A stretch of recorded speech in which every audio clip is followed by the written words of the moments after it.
Thank you all. I'm very, very sorry that I am unable to be with you today and for the rest of the conference. I was, of course, greatly honored to be invited to give the plenary lecture at the Society's conference. I was planning to be here, and I was, of course, also on another session, which I missed greatly. I was stupid and was riding my bike in bad weather, even though my wife told me not to, and that's how I ended up breaking my left hip.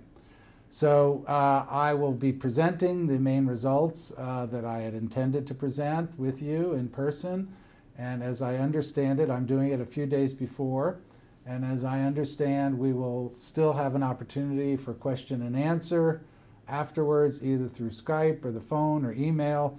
But I hope that we have an opportunity to engage, and of course I hope that I have another chance to be with you all at your annual conference. Who knows, maybe even next year. So the lecture that I'm giving today is about building the Green New Deal. I'm going to focus on the United States case because at the moment that's the case I know the best. I am also engaged in doing some new research with a more global perspective. So, you know, in the next year or two, if we can arrange it, I would love to come to your conference and present the results on a more global scale. To start out, let's just lay out some basic points. We know that the majority of climate scientists, the overwhelming majority of climate scientists say that we face a serious, if not potentially existential, ecological threat due to climate change, due to greenhouse gas emissions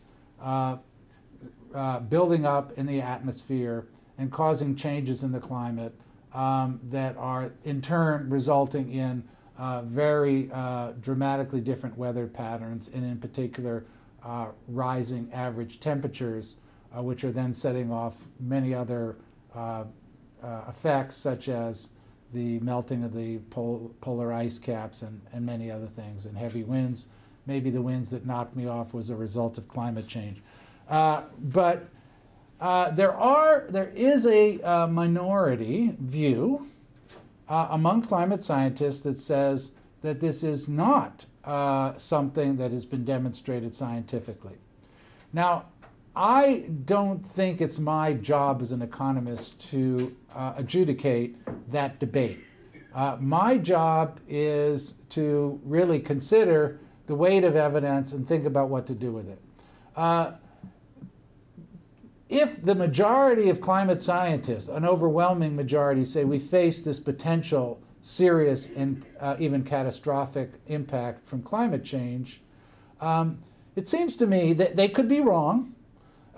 Science is not decided by majority vote. It's decided by who's right. They could all be wrong. But the point is that there is enough weight of evidence such that we need to think about taking insurance against this prospect of catastrophic impacts from climate change. So as an economist, I feel a whole lot safer thinking about how we deal with the issue of insurance to control for the problem, as opposed to me telling you or anybody else that I really know the climate science here. I do not know that. So the question is, from my standpoint, what are the costs that we have to bear in order to buy reasonable insurance? How much are we willing to pay? And that is a very much a live question in the United States and elsewhere. In the United States today, indeed in the presidential campaign. In the presidential campaign, we have a lot of talk about Obama having invested a lot of money 4 years ago in green jobs, and look, they didn't produce any jobs, and it's hurting our energy economy, it's hurting the economy, and what we really need to do is return to investing in fossil fuels and nuclear power to build that up and to create more jobs. The underlying idea in this is that there is this necessary trade-off. You can protect the environment, you can reduce greenhouse gas emissions, you can control climate change, but to do so, you're going to take a big hit to the economy. It's going to be bad for jobs, it's going to be bad for GDP growth, and that is this massive trade-off. And we still have polls today which ask the public, what's more important to you, protecting the environment or creating jobs? Now, the breakdown is generally about 65% say jobs, and about 30% say environment, and 5% say they don't know. So overwhelmingly, if asked to choose one or the other, people are going to say jobs, especially in this economy in the midst of the Great Recession. So the question that I want to get at when we think about an insurance policy is, how serious really are these trade-offs? How much do we really have to sacrifice in order to protect the environment in terms of jobs and GDP growth, conventional measures of economic well-being? Okay, so that's really the question I want to get at. And my basic conclusion is, as you can see here, I hope you can see here, is that in fact, this is the main conclusion of my research, that building a green economy is actually a positive engine of job opportunities and even GDP growth, conventionally measured. I'm not going to get into the debate on whether we like GDP growth.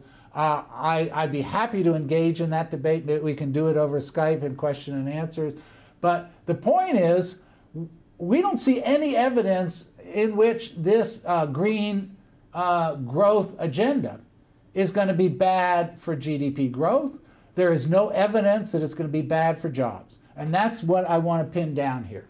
And I'm going to focus really tightly on the question of hitting the greenhouse gas emissions targets and what we have to do in the economy to achieve that.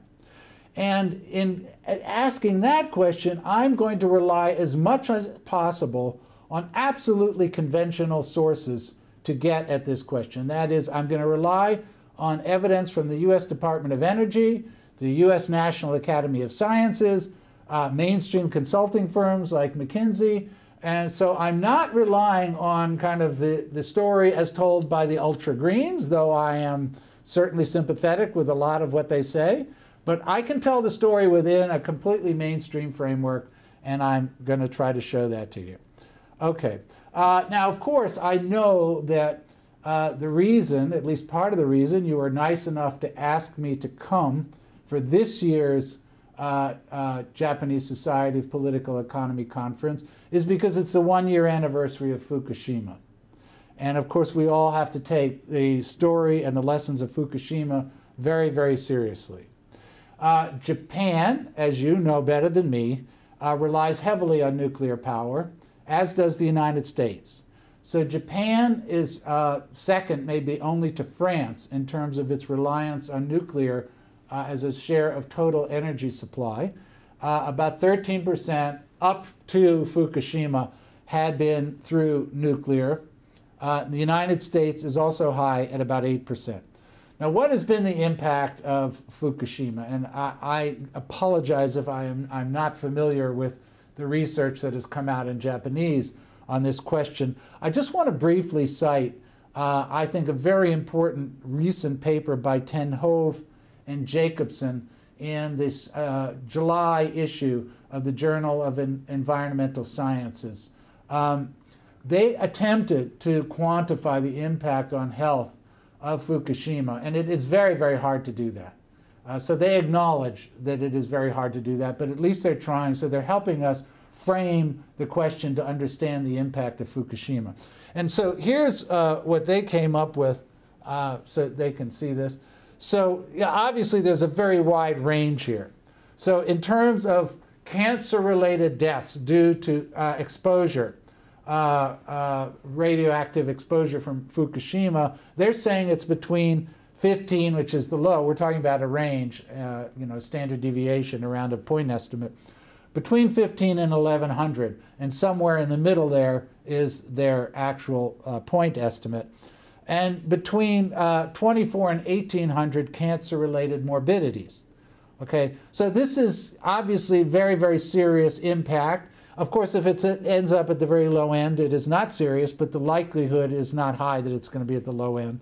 In addition, we're talking about 600 disaster-related deaths, that is, people's lives being upended as a result of experiencing the earthquake and then the nuclear meltdown.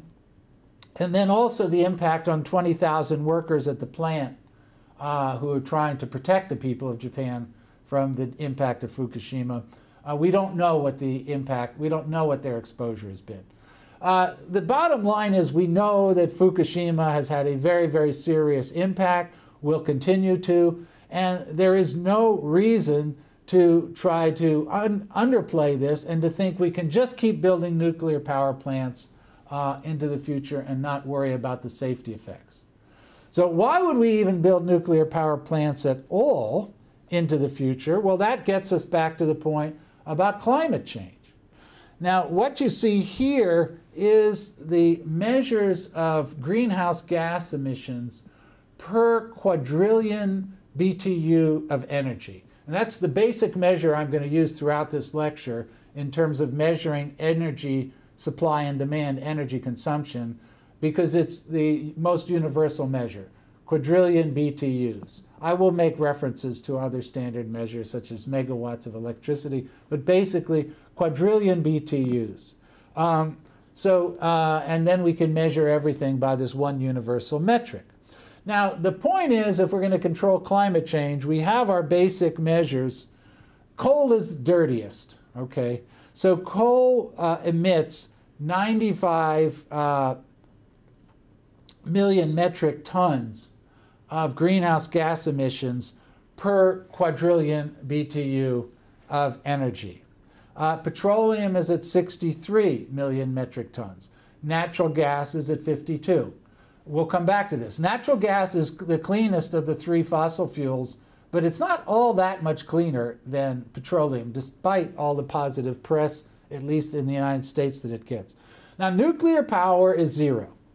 Nuclear power does generate greenhouse gas emissions in the process of building the plants, in the process of mining uranium, in the process of transportation.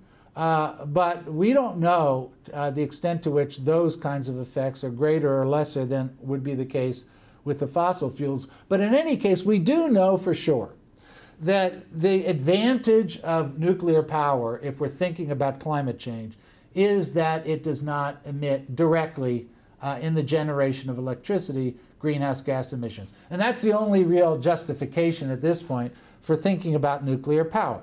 So that frames the question of, okay, when we think about Fukushima, when we think about public safety, do we want to get rid of nuclear power? Well, yes, there's a good argument for it, but in terms of meeting greenhouse gas emission standards, can we get to the thresholds that we need to get to lower emissions while still retaining, without relying on nuclear power? That's the question I'm going to get to a little bit later in the talk.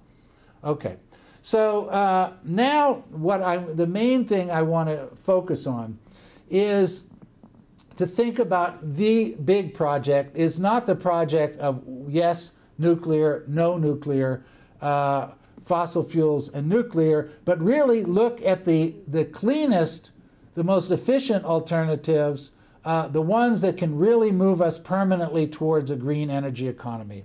And that is, how far can we go relying on making dramatic improvements in energy efficiency and investing in clean renewable power?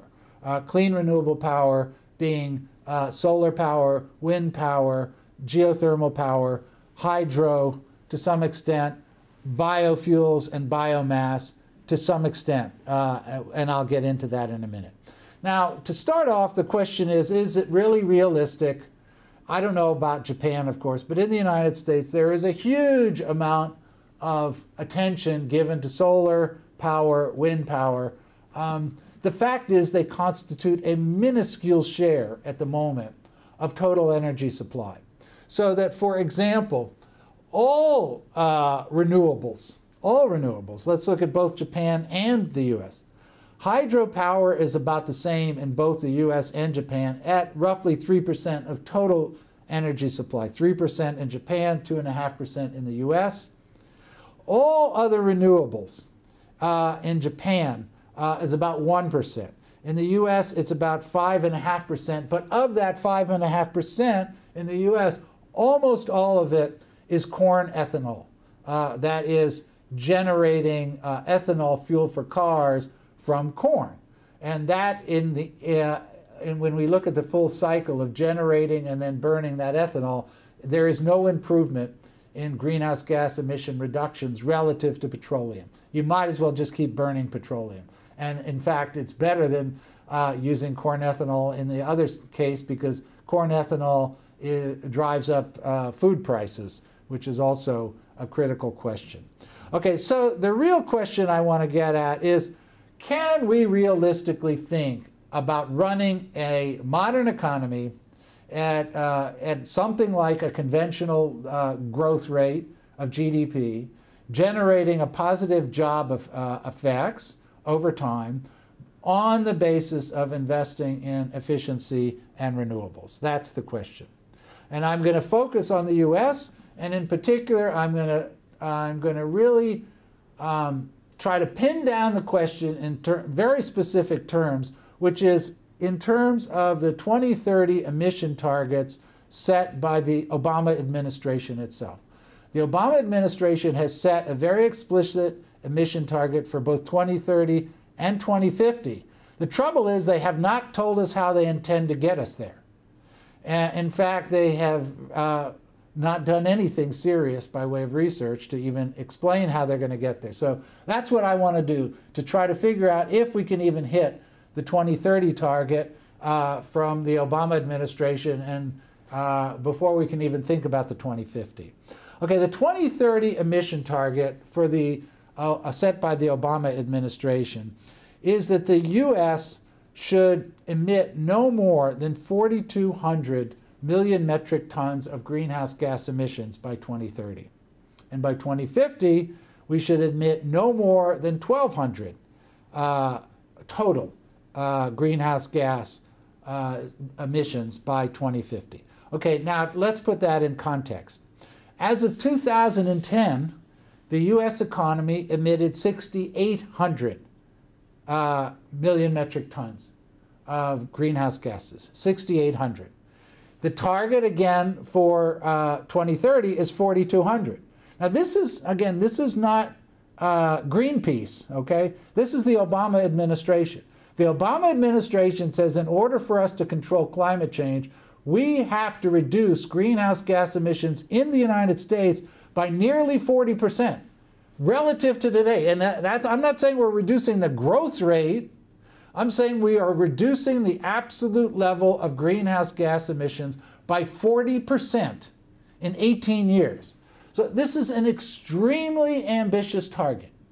Again, I don't know that the Obama administration itself is willing to acknowledge how ambitious it is, but it is. Now, of the 4,200 million metric tons, 80% come from energy sources, from burning coal, petroleum, and natural gas. And so that therefore, if let's assume we're going to keep the proportion of energy versus non-energy sources of greenhouse gas emissions, we have to reduce emissions of energy-related emissions to 3,200 million metric tons in 18 years. Okay, that's basically it. That's what we have to do. And now, is that feasible? Okay, the two things that we need to do in order to make it feasible is to make very, very substantial investments in energy efficiency, and then to put clean, renewable energy on the map in a serious way. Those are really the two goals. And what I want to try to do is explain to you how we do this.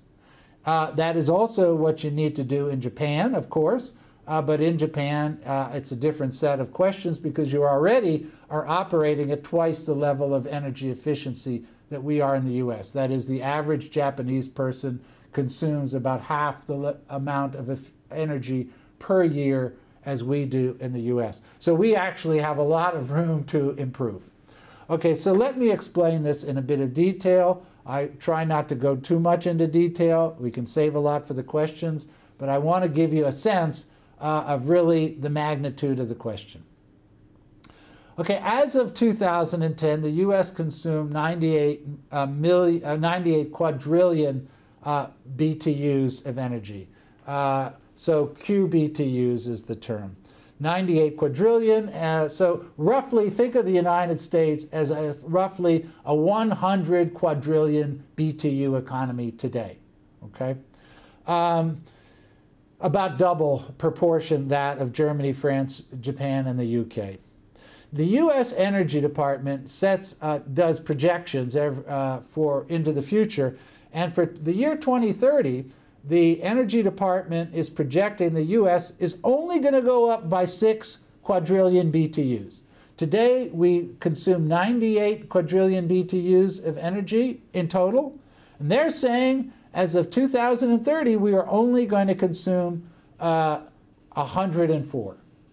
That amounts to a 0.3% growth rate in our energy consumption, which is very, very small, especially given they're assuming conventionally here, they're consuming that the economy, the GDP, is going to grow at 2.5% a year.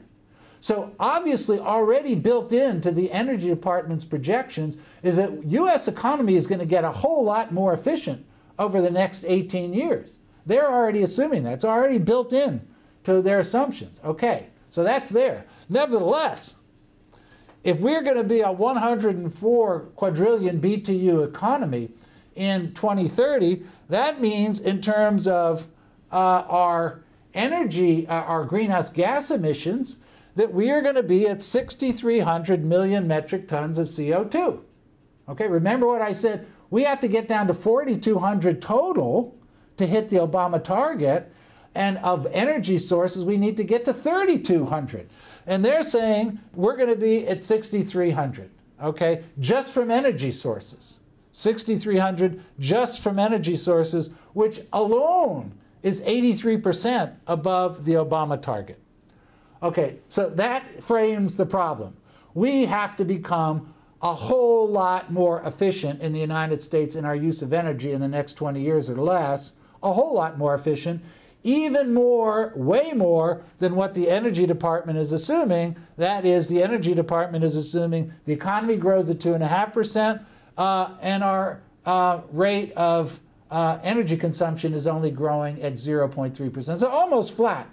So we are becoming more efficient, they're assuming it, but that's not good enough. That's not even close to good enough.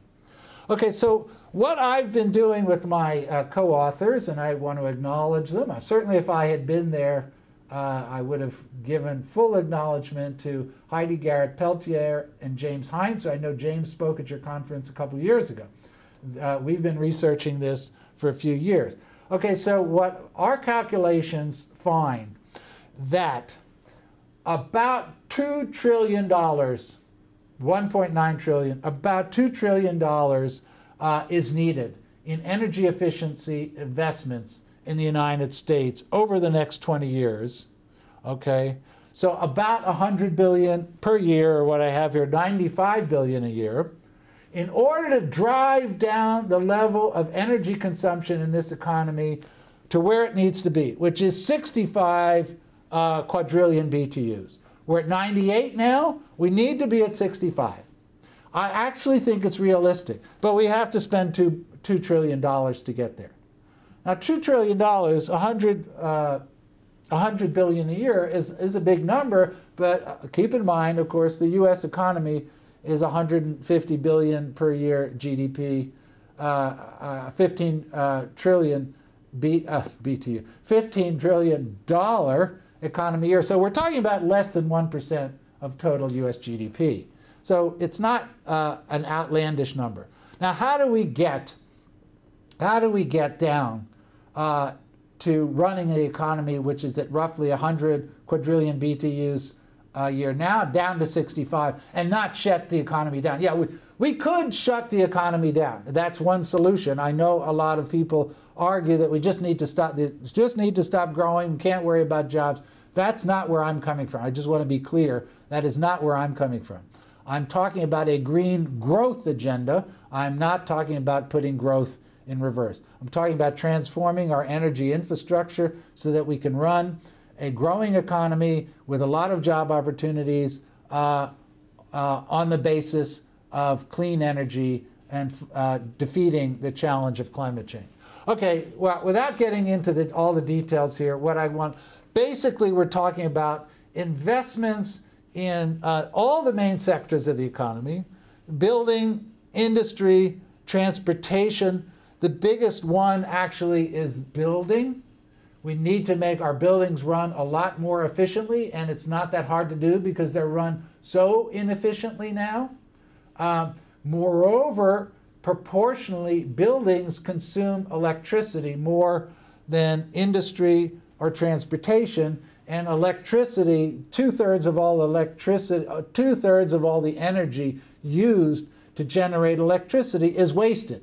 So every time you save 1 kilowatt of power running a building, you're actually saving 3 kilowatts of energy because of the wastage that goes into electricity generation using our conventional methods.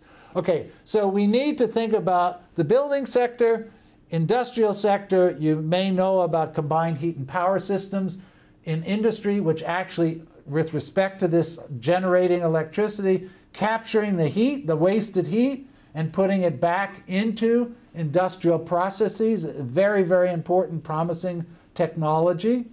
In terms of transportation, I would love to be able to say to you that the best thing that we can do for saving energy in the transportation sector is public transportation. Public transportation has a lot of things going for it. Among other things, it's the cheapest way to move people, and therefore it is most beneficial for low-income households. On the other hand, in this country, there is so small a proportion of miles traveled by public transportation in this country. Even if we doubled public transportation, we would not make a dent in greenhouse gas emissions, because 97% of all travel is by cars and trucks.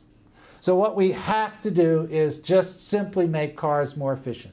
And the Obama administration has reached an agreement with the automakers in the United States that by 2025, the miles per gallon requirement is going to double, roughly double, to 54.5 miles per gallon. That might not seem that big a deal to you in Japan.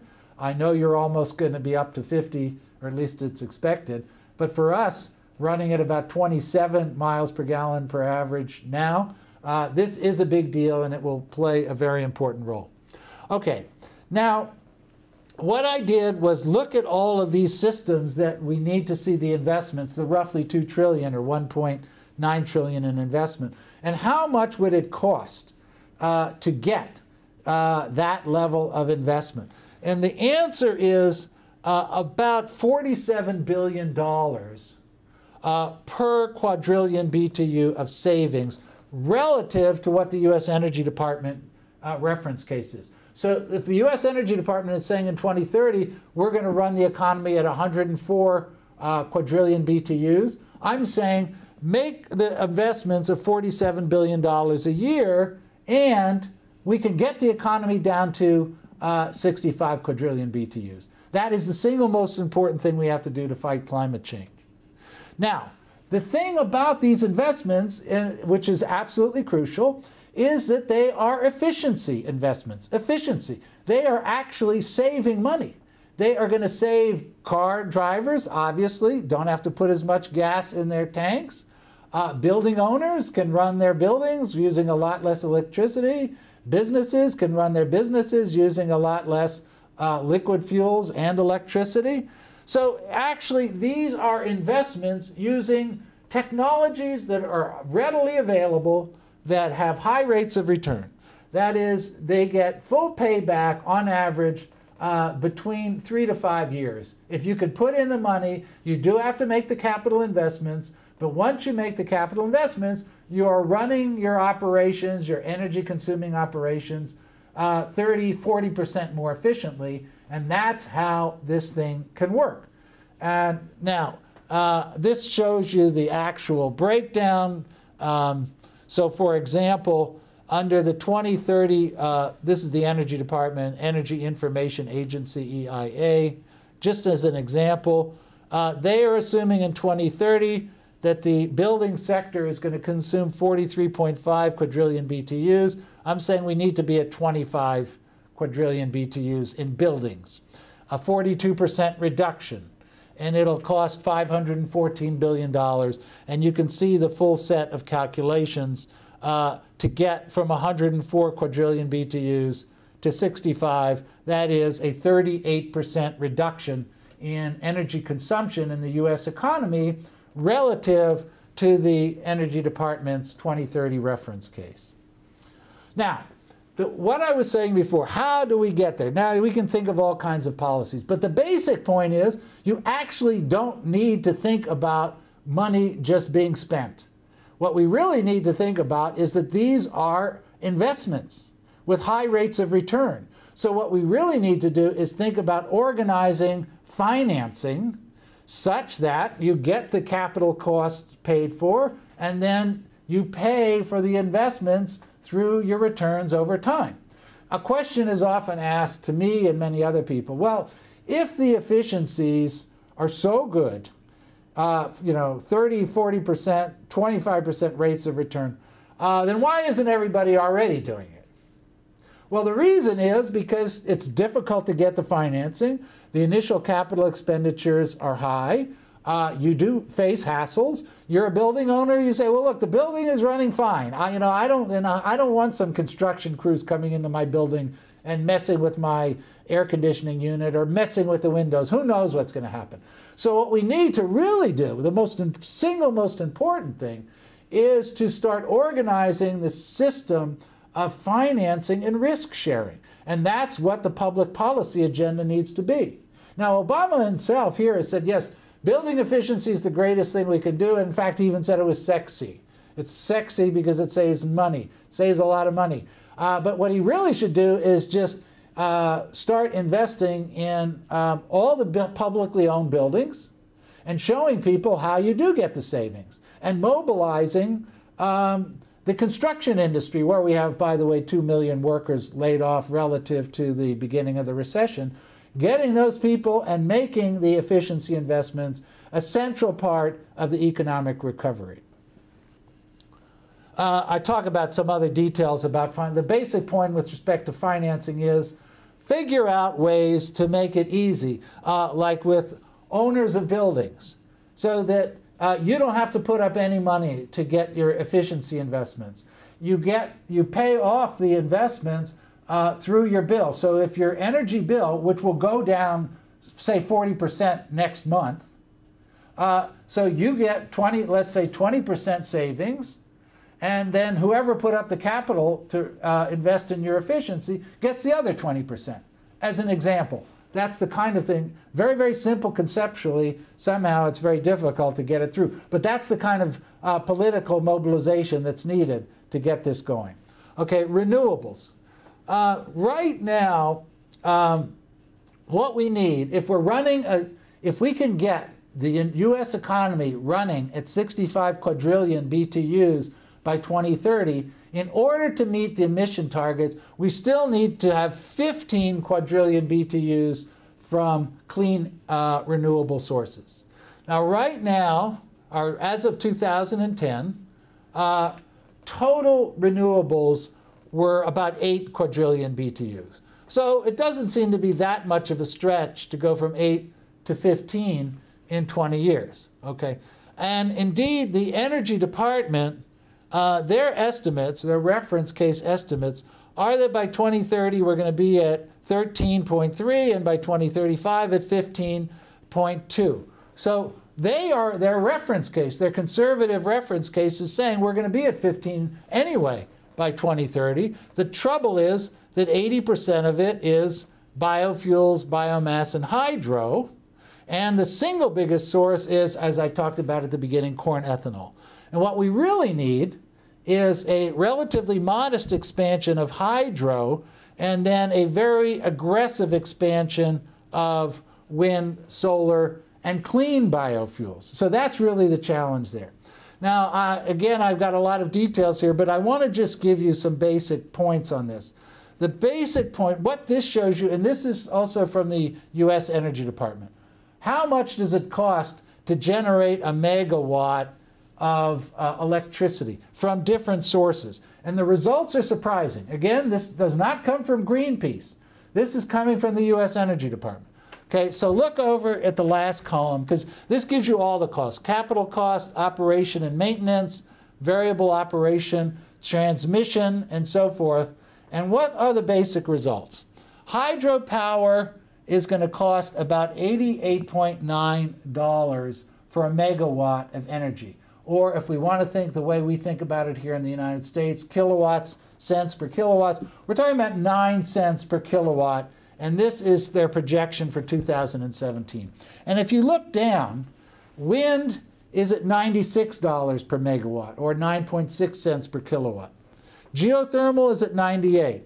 Biomass is at 115.9, or 11.6 cents.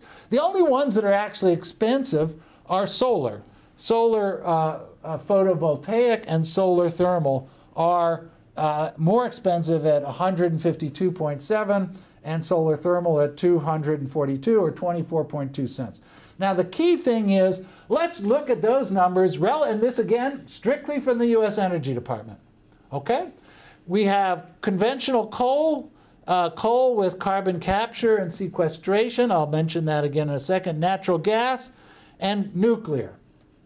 Carbon capture and sequestration, many of you know about it, is a technique that's being developed that supposedly makes coal clean, natural gas clean, by capturing the carbon emissions, transporting them, and then shooting them underground in some kinds of caves forever, so that we do not face the effects of greenhouse gas emissions. Okay, if you want, in the discussion section, we can talk about the viability of that technology. I'm not too big on it. But the basic point is this. What I'm looking at here are the costs of these conventional sources of electricity relative to hydro, wind, and biomass. And the basic point is that according to the U.S. Energy Department, again, clean renewables are cost competitive today. Clean renewables are cost competitive today with conventional energy. There is one exception, which is natural gas, conventional, without carbon capture, which it shows it's 24% cheaper than hydro, 45% cheaper than wind, 43% cheaper than biomass. Why is conventional natural gas cheaper? Because of hydraulic fracturing, or fracking, which is the newly developed technology for extracting natural gas from shale oil. Now, many of you know this also has created huge environmental problems, in particular in the contamination of water supply. Fracking has been banned in the state of Vermont here in the U.S. New York, New Jersey have declared moratoria on it, and other states are looking into that as well. So for the basic message is, renewable energy using existing technologies, with the exception of solar, is already cost competitive. The point is to build out these things. Solar is different. Okay. So to get to the renewable level of capacity, again, working just from these figures from the Energy Department, we're looking at about $30 billion per quadrillion BTU of expanding wind, geothermal, and clean biomass. By clean biomass, I'm not talking about corn ethanol. I'm talking about generating ethanol from either the leftovers from corn, not the corn itself, but from the stalks, or from switchgrass, which is basically almost just wild grass. And you can generate ethanol from those things. The other cheap way and clean way to generate ethanol, or at least liquid fuel, is through waste greases, and you can convert that to diesel fuel. Okay, now solar is more expensive. The Energy Department also offers us, I'm using their conventional cases. They're saying you can get a low-cost technology case that would cut the cost of the renewable energies by 1/3. Right now I'm saying it's on average 30 billion quadrillion BTUs. They're saying it can get down to as low as 20.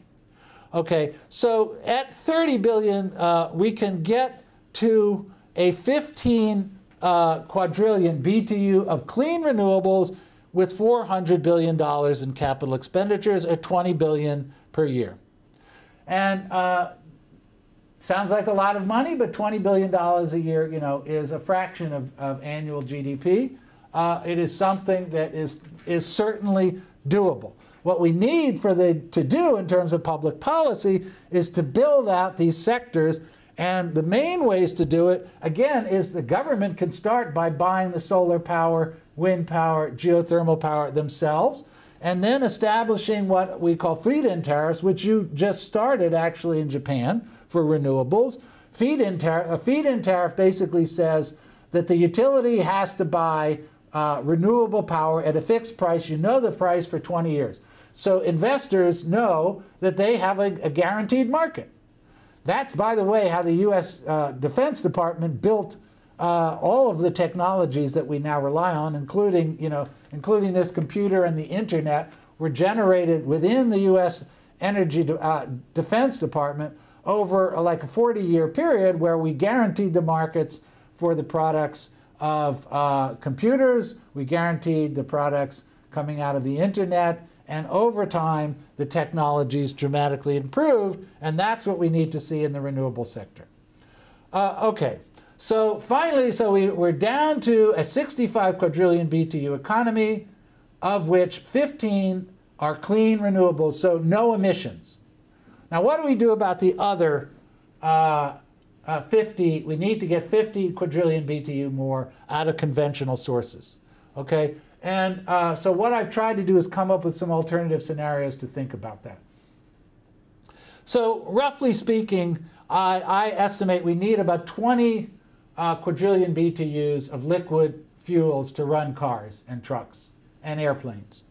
Okay, 18 from petroleum, and let's say we can get 2 out of biofuels, clean biofuels. Okay, again, I'm trying to be conservative here, working within the framework of the Energy Department. Okay, that means that we need roughly 32 quadrillion BTUs from everything else. From nuclear, yes, nuclear, from natural gas, and from coal. Okay, and can we still meet our emission targets through that? Well, what I do here is come up with some scenarios to see how we can meet it. So I come up with 4 different scenarios. One is, let's assume, and we're talking about the US, that we do keep nuclear power. We have 2 different levels of nuclear power. One is 5 quadrillion BTUs of nuclear, and one is 10. Right now, the US consumes about 8.5 quadrillion BTUs of nuclear. So this one would be a slight increase, and here we would see a contraction of the nuclear sector. And then I divide up the rest between petroleum, coal, and natural gas. So we get 50 quadrillion BTUs of total conventional energy, and what happens with emissions? Okay, at the 5 quadrillion BTU of nuclear, we are at 3,000, slightly less than 3,000 total emissions. Remember, we need to get down to 3,200 million metric tons of emissions to hit the 2030 target, and we can get there, okay? So we've got there. We've got the 2030 target, but yeah, we're running the economy with 5 quadrillion BTUs of nuclear. I'm thinking about Fukushima. Do we really want to do that? Now, if we up the amount of nuclear power up to 10, because it's clean in terms of burning, no emissions, if we go to 10, right now the US is at 8.5, we are at 2,700 million metric tons. So we are comfortably below where we need to be in terms of emission levels. We can get there. If you can run the economy at a 65 quadrillion BTU economy, 15 quadrillion BTUs clean renewables, 5 or 10 quadrillion BTU of nuclear, you can hit the emission targets, okay? But you're still using nuclear power. Now let's try it with no nuclear power whatsoever. Can you still run the US economy in 20 years or 18 years and hit the emission targets. That depends on whether we substitute out. If we're not going to use nuclear, then we're going to use coal, or whether we're going to use natural gas to substitute. If we substitute, we get rid of all nukes and we substitute coal, then we're at 3,400 million metric tons of emissions. We're over the threshold. No good. So on the other hand, if we substitute for natural gas, we're at 3,200, basically right at the target. What we've done, though, yes, we have expanded our production of natural gas, which means we have increased our use of hydraulic fracturing, or fracking, what we call it here. So there is no perfect solution here. That's my point. If we are going to hit the emission targets, realistically, I mean, already it's a very aggressive program in terms of reducing consumption down to 65 quadrillion BTUs. It's aggressive in terms of assuming 15 quadrillion BTUs of clean renewables, and then we mix the other things. If we have to have some level of nuclear power in the mix, or we have to have hydraulic fracturing. There's no other way to get there. So those are the issues that we need to face.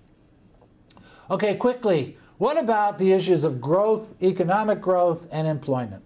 Okay, I can tell this story very simply without getting into all the details. The basic point is this. The investments that I'm talking about in energy efficiency and in renewables are going to create jobs. Not just total jobs, because you spend money on anything. I'm talking about spending, I'm talking about spending $2.5 trillion over 20 years. Of course you're going to create jobs. How could you not? Anytime you spend money on anything, you create jobs. But the point is, investing in the green economy will create more jobs relative to maintaining our existing fossil fuel structure. Okay, that's the key point. Why? There's no trick to it. It actually has nothing to do with green in particular. It's because investing in the green economy is more labor intensive, more people per unit of activity. The domestic content.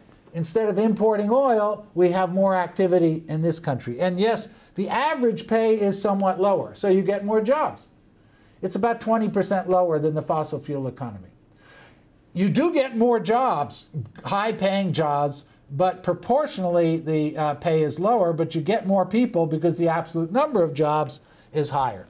I generate these results by using simple input-output modeling, looking at direct, indirect, and induced jobs, direct being the total jobs in the activity itself, like putting up solar panels. Indirect is the jobs for supplying companies, and induced jobs is our familiar multiplier effect. And this is the basic result that you get. The basic result is you get about 3 times more jobs per dollar of expenditure on clean energy relative to fossil fuels. You get about 17 jobs per $1 million of expenditure in the green economy versus 5.3. That is the basic finding. You can twist it any way you want. I've had a lot of critics come after me on it. It's right. That's the way that you get more jobs. So that investing in the green economy is a way to create more jobs as opposed to maintaining the fossil fuel economy. Now, this is just a simple calculation which illustrates the point.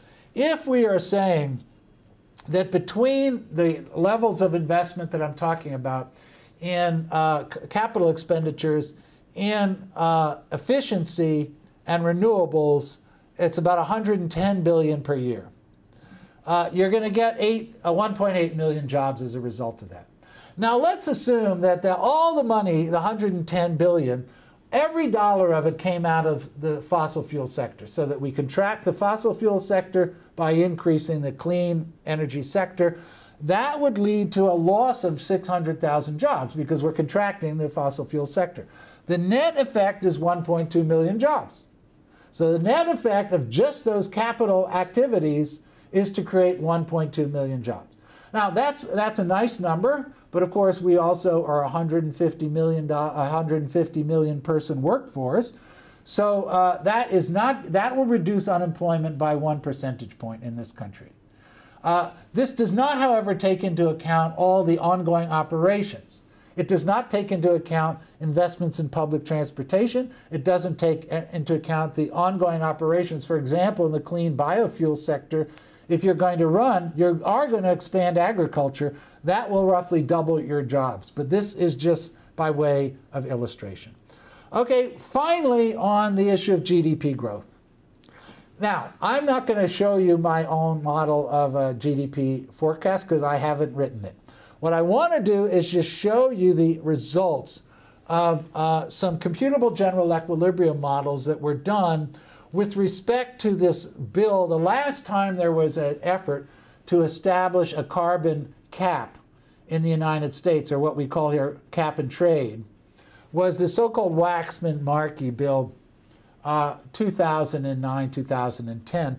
And a bunch of models were generated to estimate what the effects of this bill would be on GDP growth. So now, we're not talking about positive investments in renewables here, like what I'm talking about, or positive investments in efficiency. All we're talking about essentially is raising the price of fossil fuels, or putting a cap on carbon, which will have the effect of raising the price on fossil fuels. Now, we're going to look at different models with different assumptions, including a model of a group that is highly opposed to any kind of environmental legislation called the American Council on Capital Formation. And I'm going to show you the results of their worst case scenario on GDP growth. Their worst case scenario. Okay, this is not my model. Okay, so here we have the models. So we're looking at one by the Energy Information Agency, which is the U.S. Department of Energy. We have one from the Environmental Protection Agency. Well, actually, we have two from the Energy Information Agency, two from the Environmental Protection Agency, and one, this is this group, American Council on Capital Formation, National Association of Manufacturers, their worst case scenario, okay? Okay, we have our baseline GDP forecast. What would happen if there was not this legislation in place? Okay, we have our range of GDP estimates, 2.7.1% growth to 0.4.1% to 0.38% to 0.31%. Those are our baselines. Now we slap on our carbon cap, which is going to raise the price of fossil fuels. What does this do to economic growth? Not my model, not my model. Okay, look, the impact, actually a big zero. This is their models. This is not my model. You all are economists. You know the difference between a 2.71 and a 2.67% growth rate is well within any reasonable margin of error. In other words, they are saying it has no impact. This is them, not me. Environmental Protection Agency, no impact. Now, the big story is, here are these people who are the opponents, the most aggressive opponents in Washington against this environmental legislation, and I'm giving you the result of their absolute worst case scenario, and they're saying, here's the worst case scenario. GDP growth is going to be 2.31% without environmental legislation, and 2.21%, 0.1% reduction in GDP growth. Over the course of 20 years, it would take us maybe 4 months to make up the difference in overall income for the country as a result of this, according to their worst case scenario. I don't know that these models are right. There's a lot of problems with most CGE models. We can talk about those if you want in the question period. But anyway, this is the finding. This is, I'm safe to say, this is the consensus finding. We do not see a negative growth effect of these environmental effects. Okay, so what are some basic conclusions here? And thank you very much for listening. The number one thing is, okay, I've got a kind of a typo here. Sorry about that. There should be a space. Number one thing, energy efficiency, and that has to be the goal. And I know in Japan it's going to be a different story, and I look forward to studying the Japanese case over the next year as I'm studying a bunch of other countries, because you're already way more efficient than us. We are very inefficient. We're running the economy at 98 quadrillion BTUs. Sorry, lack of spacing there. We need to get it to 65 quadrillion BTUs. In other words, we need to become absolutely more efficient by 40%. I've tried to show you that we can get there. We can get there, and in fact, it will save people money. And that we really need to do is organize the financing structures to enable people to capture those savings. Clean renewables need to be at 15 quadrillion BTUs. Again, we can get there. The remaining roughly 50 quadrillion BTUs is going to mix between, we are going to use, yes, gasoline. We are going to use natural gas. We are going to use some coal. We could get away with zero nukes if we think that's where our priority is. But to do that, then we're going to have to increase hydraulic fracturing and increase natural gas. That's a trade-off. And those are the questions that we face in terms of meeting the demands of building a green economy. In terms of job creation, when we get serious about building the green economy, it will be an engine of job creation. It is not going to eliminate mass unemployment in the country. The 23 million people in this country today who are unemployed or underemployed, but it will push us in the right direction. There is no trade-off between jobs and the environment. Investing in the environment will create more jobs. And then finally, what about this thing that GDP is going to suffer through investing in the environment? There is no evidence to show it. There is no evidence. The biggest opponents of environmental legislation are themselves telling us there is no evidence. They cannot cook up a model that will show us that building the green economy is bad for growth.